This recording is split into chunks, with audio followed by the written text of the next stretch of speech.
Wow. Well, it's been a long time since I've done a video, but considering the circumstances with Oklahoma, which are good circumstances, I could not ignore this any longer. I had to broadcast a video.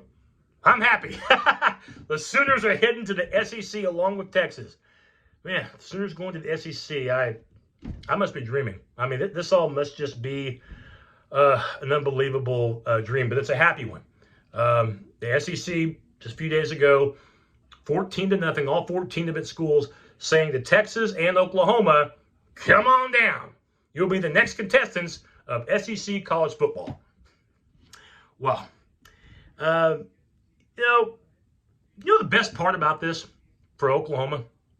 Yes, you're going to be playing some of the best competition in all of college football. The SEC, they are numero uno. They are the tops. They are supreme in college football. They won 4 of the 7 college football playoffs, and that included 2 years ago with LSU and Joe Burrow, and last year Devontae Smith and Alabama.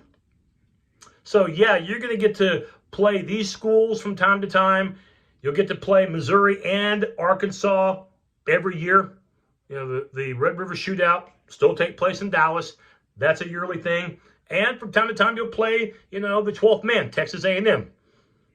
The Aggies will come here every 4 years. Same thing with Alabama, with Auburn, with, Florida and Georgia and Tennessee. And then you'll go every 4 years to Rocky Top, Between the Hedges, the Swamp, Death Valley, War Eagle, Tuscaloosa. Yeah, and the 2 Mississippi schools as well.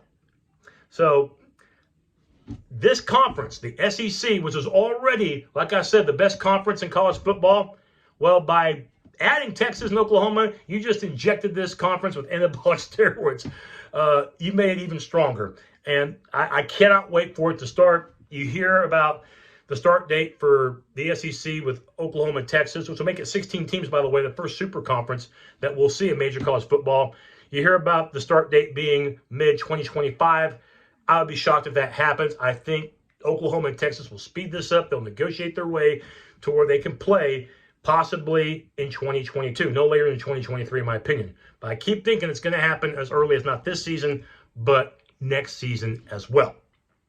But, to me, that's not the best part as far as, playing these tradition-rich schools in very loud environments. And, yes, the money. It's going to be more money than what the Sooners ever had in the Big 12, all right? You go from mid-30 millions to now 60 millions, maybe 70 millions per year. To me, the best part is going to be getting prepared for the postseason. And no conference in college football, you can do that better than in the SEC. I mean, proof's in the pudding.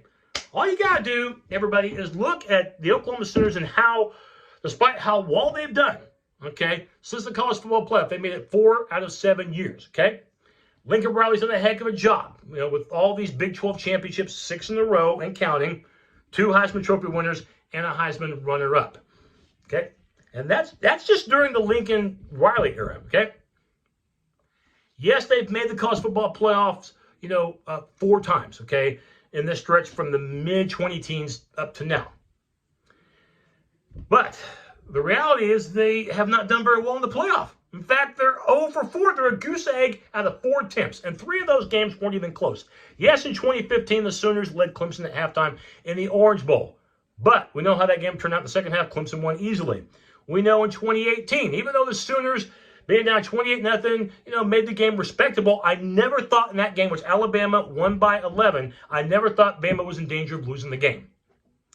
And then, of course, the Peach Bowl in 2019 against LSU. Are you kidding me? The Sooners lost that game the moment they got off the bus in Atlanta. That game was over pretty quick. Joe Burrow just absolutely decapitated the Sooner defense. Probably just threw another touchdown against them this past minute.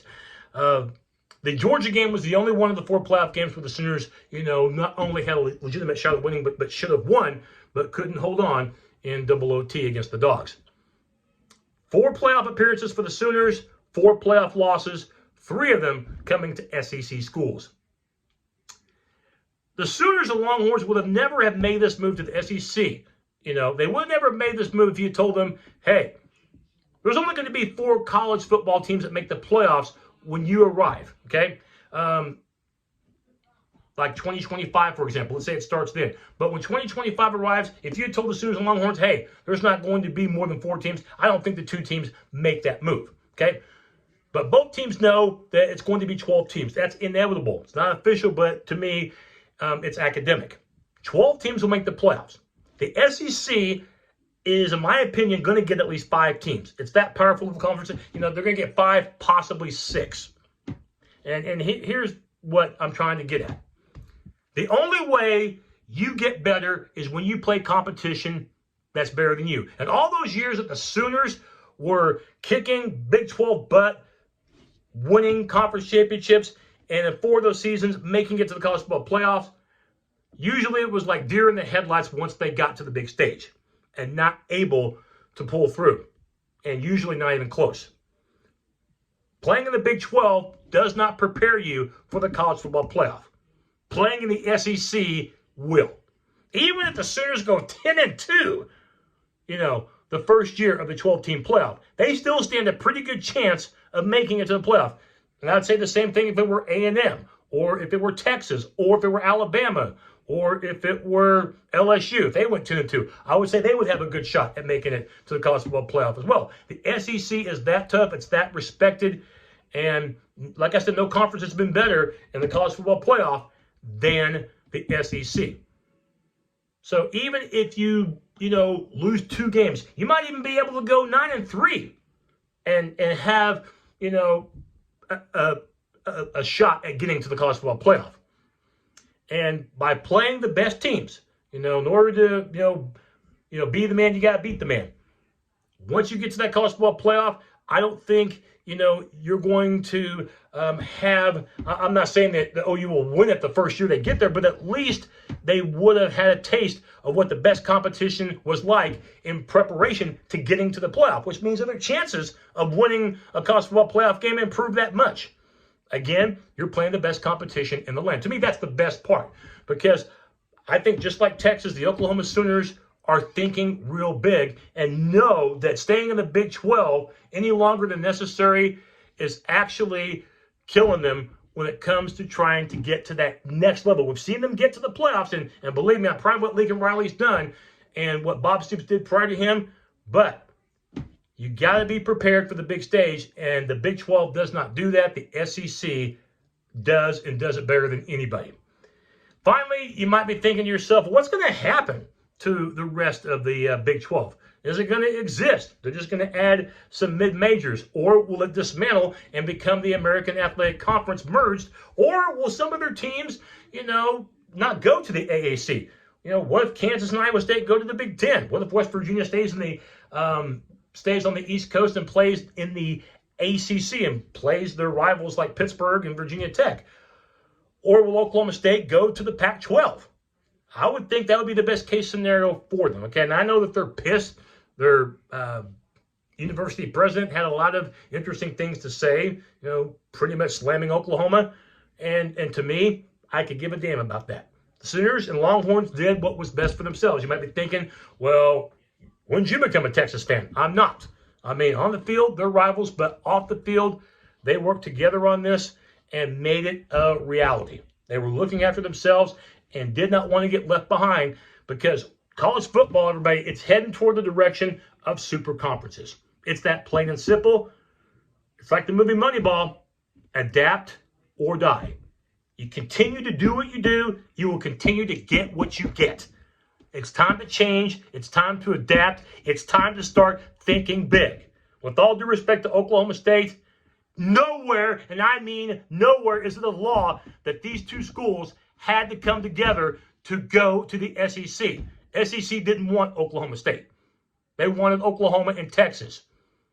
Is Oklahoma just supposed to say, okay, all right, it's the best conference in the land. It's going to make us better, going to bring us more money. We'll just stay behind because our brothers from Stillwater got left out. We feel sorry for them. It's a business, everybody. All right? Treat it like a business. And the Sooners and Longhorns did just that. And you know what? If they never play Bedlam again, if these 2 teams never meet again unless it's in a bowl game or something bigger, to me, I'm fine with that, all right? You might be saying, well, it's a great rivalry. What do you mean Bedlam's a great rivalry? What rivalry? Oklahoma's dominated the son of a gun. They've won the last 6. It's the most lopsided rivalry in all of college football. Oklahoma's won, what, about 85% of the time? Cowboys haven't beaten Oklahoma since 2014. And they've only beaten them, what, 4 times this century? It's not a rivalry. In my opinion, it's not a rivalry unless Oklahoma says it is. And looking at that rivalry the way it's gone, if you want to even call it that, it's been all crimson and cream. So, if they can find a way to continue to play each other, okay. Don't have a problem with it. But if they don't, it's not going to hurt my feelings. I'm not going to lose 5 seconds of sleep over it. It's called move on. It's called progression. And the Sooners have done that. Let's see if Oklahoma State, let's see if they can move on as well and find the Pac-12. Because in my opinion, I don't think the ACC, because of geography, and I don't think the Big Ten, for their reasons, want Oklahoma State. So that's just the way it goes, everybody. But I'm happy that the Sooners are going to be playing in the SEC, and it looks like they're going to be playing real soon. It's been fun, by the way, these past few weeks to watch, YouTube videos, including Onakuno, who I really like a lot. I've been able to check out a lot of his videos. He does a real good job covering the Sooners. And it was good to see him and Cowboy TD, one of the legends of YouTube college football bloggers from years past. I mean, they did a video together in the last few days and talked for well over an hour about Texas and Oklahoma and college football in general. So it was good to see those two have a very healthy, productive discussion about the state of the game. So let the games begin SEC style. It's the best conference in college football, and I'm happier than pig eating slop, no offense, Arkansas, that the Sooners are going to be playing in the SEC. The sooner the better. No pun intended. Boomer Sooner.